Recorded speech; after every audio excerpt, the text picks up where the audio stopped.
सभी भक्तों को श्री शिवाय नमस्तुभ्यम हर हर महादेव। भाद्रपद महीने के ये 4 उपाय कीजिए एक साथ, निश्चित रूप से आपको संतान की प्राप्ति होगी। 4 उपाय आपको किस प्रकार से करने हैं जान लीजिए इस वीडियो में। सबसे पहला उपाय है, अब भादवे का महीना स्टार्ट हो चुका है, भादवा स्टार्ट हो चुका है, तो आपको आज से ही एक उपाय प्रारंभ करना है जो कि है संतान की प्राप्ति के लिए। संतान की प्राप्ति के लिए तो उस उपाय को आपको क्या करना है, उस उपाय में एक दीपक लेना है आपको, और वो दीपक प्रज्वलित करना है आपके पितरों के स्थान पर। जो आपके घर में पितरों का स्थान है, जहाँ पे आप आपके पितरों की पूजा करते हैं, उस स्थान पर प्रतिदिन पूरे महीने आपको एक दीप घी का लंबी बाती का प्रज्वलित करना है। पितरों के लिए लंबी बाती का उपयोग किया जाता है, साथ ही साथ में संतान प्राप्ति के लिए, वंश वृद्धि के लिए भी लंबी बाती का उपयोग किया जाता है। तो आप आपके पितरों के स्थान पर प्रतिदिन शाम के समय, शाम के समय भी कब, प्रदोष काल में। प्रदोष काल कौन सा होता है, जब सूर्य अस्त होने वाला हो, तो उसके 45 मिनट पहले और 45 मिनट बाद का जो समय होता है वो प्रदोष काल हो जाता है।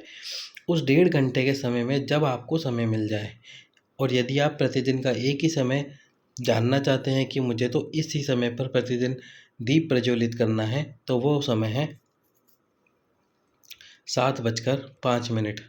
इस समय पर प्रतिदिन आप एक दीप आपके पितरों के स्थान पर प्रज्वलित कीजिए। जब दीप प्रज्वलित करेंगे तो दीप की जो बात है वो आपको अपनी तरफ रखनी है, जो आपके घर में पितरों का स्थान है। यदि आप पितरों का स्थान आपके घर में नहीं है, कि आप आपके घर के पितरों की पूजा नहीं कर पाते हैं, तो जो घर में मटका होता है, पलिंडा होता है, जहाँ आप पानी भर कर रखते हैं, वह भी पितरों का स्थान कहलाता है।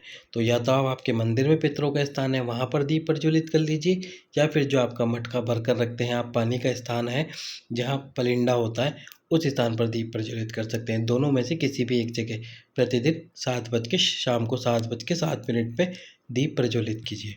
अब दूसरा जो उपाय है, कुछ माताएं बहनें सावन के महीने के उपाय कर रही थी, यानी कि सावन के व्रत कर रही थी, इस वजह से वो तुमरुका जी वाला उपाय नहीं कर पाई, जो कि तुमरुका जी वाला उपाय था 7 सोमवार या 5 सोमवार। वैसे तो आप 7 सोमवार करेंगे तो ज़्यादा अच्छा रहेगा। 7 सोमवार आपको तुमरुका जी वाला उपाय करना था, जिसमें कि आपको 5 बेलपत्र लेने होते हैं, 5 पुष्प लेने होते हैं, और 5 दुर्वा, दुर्वा जिसको दूबा या हरी घास भी कहते हैं, वो लेनी होती है। और साथ में लेना होता है पंचपात्र जल। पंचपात्र अलग अलग ना मिले, आपने कोशिश की उसके बाद भी, तो फिर आप एक ही कलश से 5 बार जल समर्पित कर सकते हैं, लेकिन जो जल होगा वो आपके घर से ही लेके जाना है आपको। तो 5 वाला ये उपाय किस प्रकार से करना है, जो माताएं बहनें उपाय कर रही है वो अपना उपाय प्रारंभ रखें, और जिन्होंने पहली बार ये उपाय सुना है वह ये उपाय जरूर करें, संतान की कामना के लिए, संतान की प्राप्ति के लिए। उपाय किस प्रकार से करना है, आपको 5 बेलपत्र लेने हैं, 5 पुष्प लेने हैं। 5 पुष्प एक जैसे हो तो अच्छी बात है, यदि आपको गुलाब के फूल एक जैसे मिल जाए अच्छी बात है। जो भी आप पुष्प ले रहे हैं वो पाँचों पुष्प एक जैसे ही ले। 5 बेलपत्र ले लीजिए, और 5 दुर्वा, दूबा जिसको हरी घास कहते हैं, वो ले लीजिए, और साथ में जल लेकर जाइए। पंचपात्र हो तो वो ले जाइए, नहीं तो एक कलश ही लेकर चले जाइए अपने साथ में। अब आपको सोमवार के दिन शिव मंदिर में जाना है। सबसे पहले एक बेलपत्र समर्पित करना है। बेलपत्र समर्पित करते समय तुमरुका जी का नाम लेना है। उसके बाद में आपको एक दुर्वा समर्पित करनी है, फिर तुमरुका जी का नाम लेना है, फिर एक पुष्प समर्पित करना है और तुमरुका जी का नाम लेना है, फिर एक कलश से धीरे धीरे जल समर्पित करना है। और जब आप जल समर्पित कर रहे हो तो तुमरुका जी का नाम स्मरण जरूर करें। जब जल पूरा समर्पित हो जाए कलश से, उसके बाद थोड़ी देर बैठिए, पंचाक्षर मंत्र, षडाक्षर मंत्र या फिर महामृत्युंजय मंत्र, तीनों में से कोई भी एक मंत्र आपको बोलना है, या फिर श्री शिवाय नमस्तुभ्यम भी आप बोल सकते हैं। 2 बार, 5 बार, 7 बार, 9 बार, 11 बार, जितनी बार आप बोलना चाहें आप बोल सकते हैं। 11 बार अधिकतम है, 9 बार भी बोल सकते हैं, 5 बार भी बोल सकते हैं। उसके बाद फिर दूसरा बेलपत्र समर्पित कीजिए, दूसरा पुष्प समर्पित कीजिए, दूसरी दुर्वा समर्पित कीजिए और दूसरे कलश से, यानी कि जो कलश है दूसरा पात, उसी कलश से दूसरी बार जल समर्पित कीजिए तुमरुका जी का नाम लेते हुए। जब आप बेलपत्र, दुर्वा और पुष्प समर्पित करोगे तो तुमरुका जी का नाम लोगे, और जब जल समर्पित करोगे तभी भी आप तुमरुका जी का नाम लोगे। उसके बाद फिर से आपको रुकना है, वही पंचाक्षर मंत्र, षडाक्षर मंत्र, श्री शिवाय नमस्तुभ्यम या महामृत्युंजय मंत्र, ये जो भी मंत्र आपने पहली बार बोला था उसको वापस से बोलना है, और जितनी बार बोला था उतनी बार बोल देना है। फिर तीसरा बेलपत्र, तीसरी दुर्वा और तीसरा पुष्प समर्पित कीजिए तुमरुका जी का नाम लेते हुए, और फिर जिस कलश से आप जल समर्पित कर रहे थे उसी से तीसरी बार जल समर्पित कीजिए। उसके बाद में फिर रुकिए, फिर आपको मंत्र बोलना है, और फिर चौथा बेलपत्र, चौथी दुर्वा, चौथा पुष्प समर्पित कीजिए, और उसके बाद में कलश से चौथी बार जल समर्पित कर दीजिए। उसके बाद अंतिम बार पांचवा बेलपत्र, पांचवी दुर्वा और पांचवा जल समर्पित, पांचवा पुष्प समर्पित कीजिए, और जो जल है वो कलश से पांचवी बार समर्पित कर दीजिए। इस प्रकार से ये उपाय संपन्न होगा। जब आप पांचवी बार जल समर्पित करें उसके बाद भी मंत्र को जरूर बोले, जो मंत्र आपने पहले बोला है उस मंत्र को बोलिए। 7 सोमवार आपको लगातार इसी प्रकार से ये उपाय करना है।